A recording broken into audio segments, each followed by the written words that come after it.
Manchester City have beaten Crystal Palace 5-2. They came from 2-0 down. And later on, we get to enjoy Nottingham Forest against Everton as our feature game in Goal Rush. Forest, looking at that league table, know that with City just 2 points behind them now, have to get back to winning ways after that defeat against Villa. We'll keep across the goals from the other games as well. And of course, later on, we head to the Emirates for Arsenal against Brentford. So let's take you to the Premier League table. And here is the significance of that victory for Manchester City. They started the day 6th. They are now 4th in the table. Yes, they have a game in hand over the teams around them, but still a really important 3 points for them. Into the bottom half of the table we go. And Crystal Palace remain where they were, but there's still important games for the other teams in the bottom half coming up with Brentford, Everton, Leicester and Southampton all in action today. Pat, great win, great turnaround, particularly second half. I would say we played really good all game. We were 0-2 down and we create a lot in the first minutes and I said in the half time. So even with 0-2 we were playing good, but after we could be at 0-3 for 1 inch. And after we have our momentum that sparked with a free kick from Kevin and after that we play a really good game considering 2-0 down and considering how Crystal Palace is coming, in the last, 6, 7, 8, 9, 10 games. So they are the best points alongside Liverpool. So, but we played really good character, and the performance was there, and important 3 points. 6 games left, and we go for the next. I was going to say character is an important word, as you say. Could have been 3-0 down. It was fine margins, aren't they? Yeah, I can tell you how many fine margins was against us in long, many years. So it's football, There are decisions sometimes, but we come back, and sometimes we're winning that game, so losing 2-0 will help us in the future. Kevin's goal was important. He's just said to me it's the first time in a month he's playing pain-free. It's night and day. Put into words his performance for you in that role you gave him again today. Again? The Kevin we have known for many years, so... I know he struggled the last year and a half. I know he struggled with the injuries. When he's free without pain, every play is completely different. It's completely right. And the way we played, it helped him a lot, and have incredible runners with Omar, with Gundo, with Maka. The young lads, the fullbacks, they play really good, composed. Of course, they are not there. The second goal, Nico has to be more, cannot concede the corner, but he's so young, and he will learn. What an incredible performance. Was that the most dominant display that Manchester City have shown from being 2-0 down? Yeah, I don't think we deserved to be 2-0 down either. I think I missed a few chances early on, and then the game just got away from us a little bit, but we was playing well anyway. We knew the goals were going to come, and luckily they did. Defensively, what was going on that first 20 minutes? Because they seemed to get a lot of joy down the left in Palace. I don't know. I was too focused in the game. I couldn't really tell you, but obviously one was down the left, another set piece, which they're probably one of the best in the league at, so yeah, it was unlucky, but we showed good character to come back. What was the inspiration, the turning point? Who were the leaders out there that were talking to all of you? Obvious answers like Ruben, Kevin, Gundogan, Kova. I don't know if I missed a few, but no, everyone was just up for the game, and we wanted to show prove a point and show that we was committed, and we want to finish in the Champions League spots. Congratulations to you, a goal on your first Premier League start for Manchester City, and quite the celebration to match it as well. Is there a better feeling than that? No, definitely not. I'm obviously frustrated because I could have had more goals, but still, one's enough, so yeah, I'm happy. Incredible pass from Ederson as well. That's his 4th assist of the season. What does that say about him as a keeper? And you're almost always looking for that run. You can kick it dead far. I'm joking, yeah. He's got a great pass, so when I seen the defence was quite high up, I just tried to get in between them and get inside of the goal. Oh, look, that is Manchester City back in the top 4. Is this you guys saying, we are here, we are fighting, we are going to make those Champions League spots? That's the reason we're playing this year. The last 8 games, is it? I think 6. Sorry, last 6 games. Let's try and finish in that Champions League spot, and hopefully we can. Amazing. Congratulations, well done. Thanks, James. Thank you very much. And the player of the match, Kevin De Bruyne, has joined us now. Kevin, thanks for coming out to see us. And this is the first home game for you since you announced the news of your departure. What were the emotions like today coming into it? Oh, happy. Of course, the scoreline didn't reflect a bit what I thought about the first 20 minutes. But, we found a way to change the game. And, in the way 10 years is not going to change 20 minutes. You know, I'm going to enjoy every moment that I have here, and I'm happy that we found a way to perform well today. Tell us what was going through your mind when that Eze goal was ruled out, because that felt like the turning point, and it felt like you then just decided you were going to grab that game and drag your team to the win.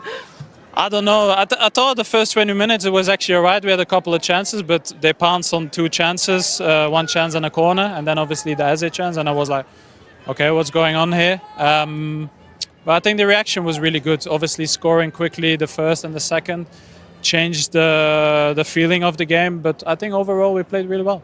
Kevin, what do you need to do from now to the end of the season to ensure you get that Champions League place and you leave the club on a high and where they should be in the Champions League? Oh, we need to win these games. I know. Yeah. No, but I think perform the way that we did today. Be aggressive. This team has always been good when we are aggressive, when we press forward. Of course, we struggled this year, but you know we need to find a way to win these games. And the most important is that this club next year plays Champions League, and hopefully we can bring that to them. Yeah, and the young players like McAtee and Oscar Bob coming on today, and the club still is positive for the club in the future, isn't it? Yeah, I think in the years that I've been here, there's been so many young players coming through, and I think also to play for this team as a young player, you know, the level that you need to have is high, but for them to be able to do that at 18, 19, 20 years means that they're really, really good. And this will help them enormously. How much are James and the likes of Nico really trying to tap into your knowledge and your experience while they've still got you here? Well, I don't know. Sometimes they ask questions. Sometimes they look. I think, you know, as a young player, you need to grow a bit in a team. You need time to learn how to adapt to the team. But then I think once you get into a rhythm of really being confident and playing, you're a different player. In the beginning, you're a bit shy. You don't know what to do. But then now these guys are part of us. So there's no difference between me and Rico. You know, he does his job like I do mine, and they feel comfortable with us. So that's the most important thing. Gav, just watching you out there today, obviously, you know, you've been such a fabulous player at this football club, but it just shows you can still do it, right? And obviously your chapter's coming to an end at Manchester City, but you know, there's more years left in you. So you're looking forward to playing on? Yeah, of course. It's been a hard year, you know, having a hernia wasn't fun, but I think now I would say I'm basically pain-free for the last 6 weeks, and that's a massive difference. Playing with pain or no pain, it was hard, but now I feel free. I'm able to do a lot of training sessions, and I feel I can do a good job. So I don't know what's going to happen, but I want to play on. So we'll see where I can end up. Do you think there'll be a moment, you know, when it comes to the last home game here, where you'll be able to hopefully Champions League football in the bag, you know, look around with your family and then take it in, you know, because it's been 10 years, it's been a fantastic 10 years. Yeah, to be honest, I don't know how I'm going to feel. Yeah. I've been here so long, my family's been here 10 years, my kids are born in Manchester, lived their whole life here, so it's going to be something different for them. I think they're a bit scared. Excited, but it's a bit unknown because we don't know what's going to happen for the moment. But I want to enjoy, play good football like I did today, and for the rest, I'll be fine. So you know, if I can play football and my family's happy, I'm good. You want to enjoy these final few games, but to go out with an FA Cup win, Kevin, would that be the perfect ending? Yeah, that would be brilliant. To be in the semis again is great. You know, we play Nottingham, who's done really well. But we're going to try and give it a best shot winning, and that will be really nice. Kevin, thank you so much, and best of luck. And we're going to hand you another one of these. I'm not sure how many of these you've had over the years in the Premier League, but you are the player of the match. Well done. Well done. Take care. What a lovely interview there from James McAtee, scoring a goal on his first Premier League start for Manchester City. We'll come to his goal in a moment, but we've got to go to Kovacic's goal first, Glenn, because this was 76 seconds after the second half started. Pep wanted to see a reaction from his players, and he definitely got it. Well, it was instant, and this was the real sucker punch that killed Crystal Palace so early on in the second half. And just those balls that we highlighted, or that Sean highlighted before the game, of putting the ball at risk a little bit more, and then when it arrives to Kevin De Bruyne in the box, I mean, just his composure to get on the half turn, and then the weight of pass that he lays it back into Kovacic, it's just begging to be hit first time. So many players have played this to him, to his feet, he doesn't, he plays it in front of him, and actually it's a really good finish because he's half sliding into it, controls it, and it just set them up for a brilliant second half. He had a lot of space around him there for that moment, didn't he, Kovacic? Yeah, he did, but the Palace players were closing him down very, very quickly, and like Glenn said, he had to keep that under control, and he chose to kind of slide into it to help with that, and it hit back of the net in the corner. Yeah, not an easy finish by any means, but he did really well there. McAtee, talk us through his goal, Sean. I mean, this made it 4-2, his first Premier League start for City. Ederson with the assist here as well. It's almost like they worked on it, Sim, because look where Kevin is. Kevin's gone, and it's almost like they're not paying attention to him, but he never seems to really get the ball under control. But once he notices the keeper's there and he gets that little touch through the leg, the composure there to after then get it back onto his left and slot it in, because it's quite a tight angle because he can't go too wide because the defender's there, so he has to keep it as close to the post as possible. I think he keeps his composure really, really well to slot that in, Glenn. It must, I mean, you'll be able to tell better than me, Sean, but it must be an absolute joy for a winger to play with Ederson, because you can just make that inverted run all the time, and you know he's got the ability to kick it dead far. It's almost like what you did there, Glenn. Like, not to the level, but it's almost like having another Kevin on the pitch for those long balls, right? You have another option, and to be able to have a keeper that hits it and lands it where it needs to go, you can just go, sort of thing, without thinking, and believe the ball's going to arrive there. And Pep must be, I bet he's having a word with him about this celebration, isn't he? Honestly, I definitely would be. It's too risky. I'd ban them if I was a manager. Oh, you're taking all the fun out of the game? I'm sorry. But you know what? It scares me when they do that. But anyway, this is absolutely brilliant. Manchester City, most assists. Look where Ederson is. He's only behind Kevin De Bruyne and Savinho and level with all of those players, Doku, Gundogan, Silva and Nunez. And that just sums up just how good he is. Yeah, and I think he could have had more this year. I think if players made those runs the way McAtee did today, and along with his other assists, because nobody really sees it coming. They're more focused on getting tight to those strikers and those midfielders. And if you can make that run from deep, he can find you. His ability with the ball is incredible, isn't it? Well, let's have a look at 5-2. O'Reilly with his first Premier League goal. Special moment for him. Yeah, a really special moment, and it was a great finish. Actually, it takes a little deflection, but I think at this stage, Crystal Palace had almost thrown the towel in. But we see where Manchester City's fullback is on the edge of the area there, and he just gets really good purchase on the ball. It's actually a difficult finish to side foot it on the volley from 22 yards out to get that technique and that power.